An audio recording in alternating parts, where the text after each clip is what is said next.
Hej, z tej strony Netsi, a to film przedstawiający postać Fuge. Myślę, że jest to jedna z najbardziej wyczekiwanych przez wszystkich postaci, bo wielu z nas było zainteresowanych, co się z nią stało po fabule na Xianzhou Luofu. Ponownie, tak jak miało to miejsce z poprzednimi postaciami, omówię teraz jej lore z in-game opisu oraz voice line'ów, które na szczęście ma ona dosyć ciekawe.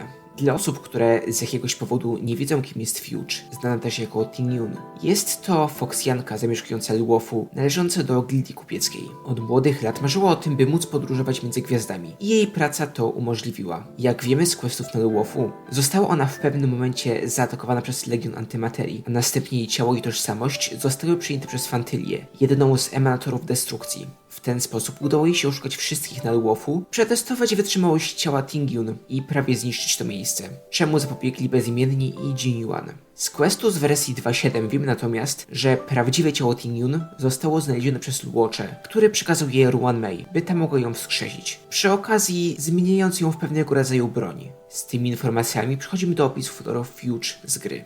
Jak miało to miejsce z pozostałymi postaciami, jej fabuła została podzielona na 4 części. Pierwsza przedstawia nam moment, kiedy statek Ting Yun został zaatakowany przez Legion Antymaterii. Oglądając jak wszystko wokół niej spowija czarny płomień, zaczęła wspominać swoje życie. Była smutna, że zaraz się ono skończy. Dopiero co udało jej się załatwić dobry deal, niepotrzebnie tak zajmowała się swoim ogonem i nie będzie w stanie dać bliskim jej osobom prezentów. Nie zobaczy już więcej Yukong szybującej w powietrzu. Zostawi kontrolę nad gildią kupców Xianzhou Yanmingowi. Nie będzie w stanie dać nowego smaku herbaty Mengming i nie przekaże Yan Cui nowego noża. Zaczęło być przed nią coraz ciemniej i pojawiła się w jej głowie myśl, w jaki sposób może zaznać spokój, jeśli nie wie nawet, kim jest jej oprawca. Jak wspomniałem już wcześniej, nie wiadomo jak długo po tym jej ciało zostało znalezione przez Luocze, który przekazał je Ruan Mei. Była na krawędzi śmierci, jednak przez cały ten czas wydawała się walczyć. Druga część rozpoczyna się wraz z jej świadomością, znajdującą się w dziwnym, czarnym miejscu. Przed nią znajdowała się bezkresna noc, natomiast za nią wyczuwała drogę do domu.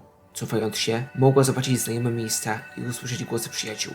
Jednak chwilę później wszystko to pochłaniała czarna mgła. Cofała się coraz głębiej, jednak mgła pochłaniała coraz więcej rzeczy. Wiedziała, że musi iść naprzód, jednak nie wiedziała jak. Usłyszała wtedy głos w oddali. Podnieś rękę.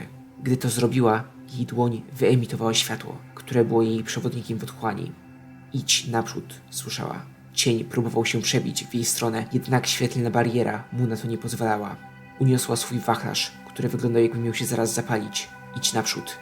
Nie odwracaj się. Głos był coraz bliższy, coraz wyraźniejszy. Ting Yun zaczęła biec. Nie zobaczyłam jeszcze tak wielu gwiazd, pomyślała. Za nią pojawiło się 5 rozpalonych od płomieni ogonów, które oświetlały noc. Nagle znalazła się w laboratorium, a przed nią stała Ruan Mei, która pogratulowała jej wyboru świata po tej stronie.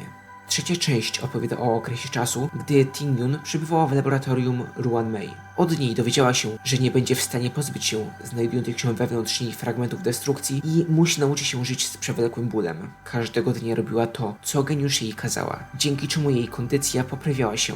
Mimo wszystko, cały czas czuła niepokój. Kiedy usłyszała o tym, co Fantylia zrobiła na Luofu, podszywając się pod nią, Ting Yun zaczęła zastanawiać się, czy jest ona nadal sobą. Na pytanie, czemu to właśnie jej się to przytrafiło, Ruan Mei odpowiedziała krótko. Przypadek. Zrządzenie losu. Jednak właśnie przez ten przypadek Ting Yun stała się ważnym pionkiem w grze potężnych graczy. Na pytanie Ting Yun o to, czy ma ona wciąż jakikolwiek wybór, Ruan Mei odpowiedziała: nie wiem. To twój wybór. I tylko ty możesz go dokonać.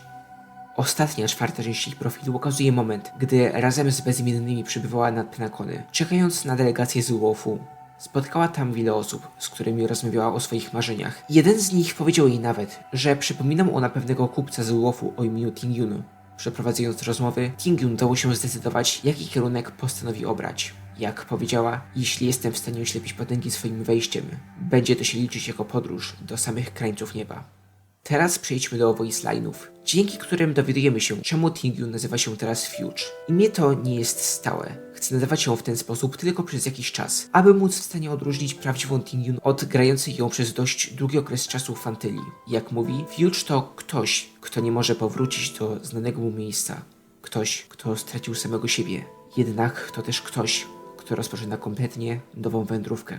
W ten sposób mogę zakończyć ten o dziwo krótki film. Fuge rozpoczyna dla nas nowy okres w Star Railu. Okres budowy planu zabicia Yoshi, w którym owikłani są ona, Ruan Mei, Luocha, Jingliu, jak i sami Taze-Ronf. A jeśli podobał wam się film, to polecam zostawić lajka i suba. To pomaga w promowaniu kanału innym osobom. Jeśli chcecie, polecam też zobaczyć mojego TikToka, a także wesprzeć mnie na Ko-fi. Teraz się z wami żegnam.